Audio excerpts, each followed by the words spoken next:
Hey, what's up everybody? I'm going to be talking about a couple things here. I'm going to gloss over this real quick here. The title's self-explanatory. So we're going to talk about the Supreme Court.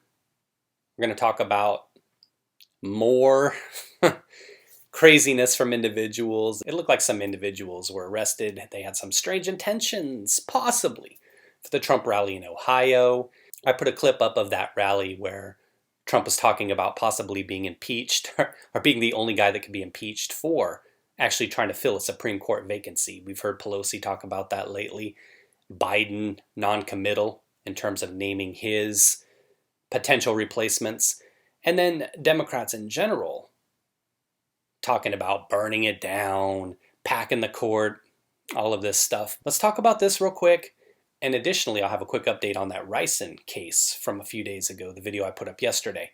It says here Lindsey Graham has secured enough votes to confirm a Supreme Court pick before the election after Republican Senators Cory Gardner and Chuck Grassley said they would back the president in a major blow to Democrats. It says here 4 GOP senators would be needed to side with the Democrats in order to block it, and so far only 2, Lisa Murkowski and Susan Collins. Susan Collins is the senator from Maine, and Murkowski is an Alaskan senator. They've defected, so that would still give them 51 votes. And even if it got to 50, Pence would be the tiebreaker. That'd be something if he voted thumbs down, right? And then from that, you've probably heard this. Amy Coney Barrett looks like the odds-on favorite at this point. Barbara Legault is also in the running. Trump is supposed to meet with her later on this week. In the video I put up, Trump said they're looking to have somebody by Friday or Saturday. So once that individual's name comes out, and actually I should say this, for the 4 or 5 finalists that he's talking about right now, I bet you that the Democrats and their kind of operatives or whatever are drawing up hit pieces on every single one, drawing up campaigns on every single one of these individuals, every single one of these women, to where once that name is announced, then they're going to put their operatives to work and then activate their SJWs within the communities to go pound on the doors of their local congressmen or senators. So I guess good old Mitch can expect to see a lot more visits to his house, and as would other senators as well that are on the Republican side within their jurisdictions. But let's get a quick update on the Ricin case. So they arrested the woman, but this information came out as well. It turns out that not only were envelopes containing ricin sent to Trump, but it says here they were also mailed to law enforcement agencies in the Rio Grande Valley in South Texas. According to another law enforcement official, the official did not say what agencies were sent the envelopes, but they are believed to have been mailed by the same person who sent one to the White House. So there you go. Pause it here if you want to read a little bit more of that. Just wanted to give you that quick update though.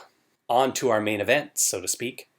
Cops arrest man and woman carrying a gun, 200 rounds of ammunition, and a shovel near Trump's Ohio rally as Secret Service joined probe, and pair are charged with making terrorist threats. The 2 Virginia residents were arrested Monday after they were found walking on railroad tracks behind an Ohio airport. They were carrying shovels, a pitchfork. For some reason I thought of that painting American Gothic. Pitchfork, American Gothic, right? And a gun with ammunition, police say. Even though it's no joking matter, I mean still, people are stupid and that's why I'm laughing. Each were charged with making terrorist threats and carrying a concealed weapon, among others.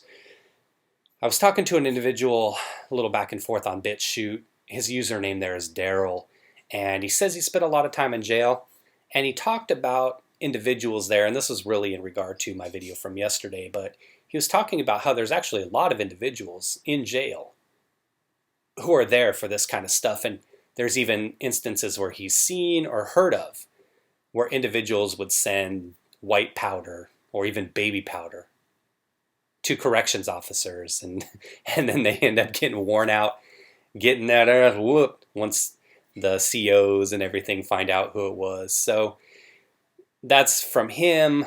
I'm not going to say that his account's true or not.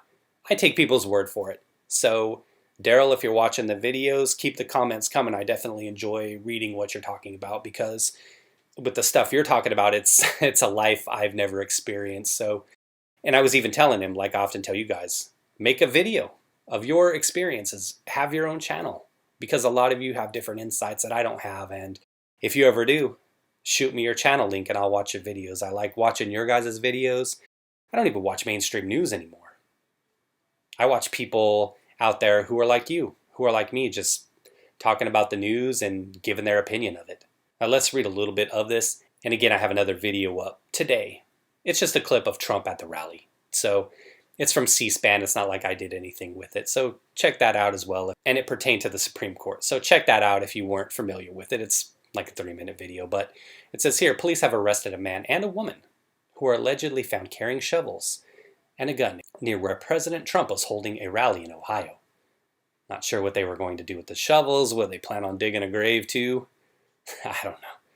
The 2 Virginia residents, John Davison and Vicki Davison, both of Virginia Beach, were charged with making terrorist threats, carrying a concealed weapon, inducing panic, and criminal trespassing after their arrests that involved the Secret Service because the president was nearby for a rally, the Sentinel-Tribune in Bowling Green reported.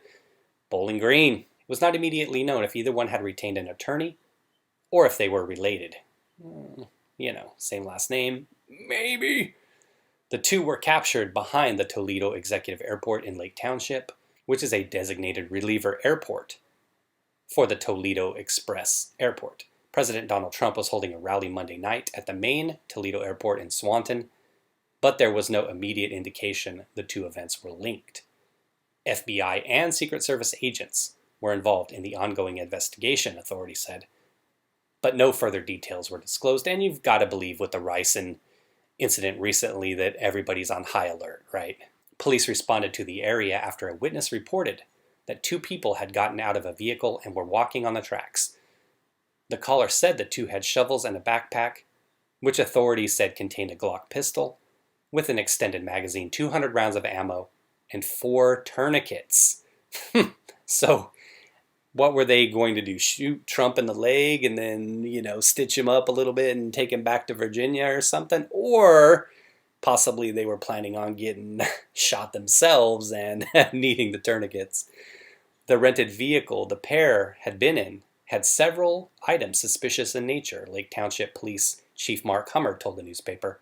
He described them as odd items, but nothing illegal. Hummer said John Davison had been cited Sunday night by police in nearby Walbridge for criminal trespass at their street department. Hummer noted rail yard runs right along their street department. Interesting. So that's actually all we have on the story right now. So that's breaking. I guess we'll have to wait until later on today to get an update on that. I'm not going to go ahead and make any kind of assumptions about whether it was related to Trump or not at this point. Like I said, everybody's kind of on heightened alert in law enforcement and security because of the ricin thing. With all of these charges that they hit them with, we're definitely going to need to wait for more information to come out before we can talk about this in more details. And as it says here, ongoing investigation, no further details were disclosed. Yeah, we're going to have to wait for that. I mean, this may just be something where maybe they had it in for the police there. I mean, it is probably suspicious to rent a car in Virginia, turn up in Ohio with all of these things in your car and on your person as Trump's giving a speech in the area. But again, I would just exercise some caution here and let's just wait until more details come out. It could turn out that, like they said in the paragraph down there, that the tracks were behind the station, that perhaps the individuals were looking at some kind of comeuppance for the police there. Maybe it was in no way tied to Trump, or maybe it was tied to Trump to begin with, but then once the cops arrested the man on Sunday night, that maybe they turned their focus towards them instead. So either way, let's kind of chill on this one and let's see what unfolds. All right, everybody, thanks for watching. And like I said, everybody, I've got that quick 3-minute video up, just Trump talking about impeachment and Pelosi and all that stuff on C-SPAN. So check that out if you got time. But thanks as always for the comments and everything. And to Daryl out there in BitChute world, keep the comments coming, man. Great stuff from you. Like I said, it's a world I don't know anything about. So anything I can hear from you guys that I don't know anything about, all the better. I like reading it. So take care, everybody. Thanks for watching the video. Be well.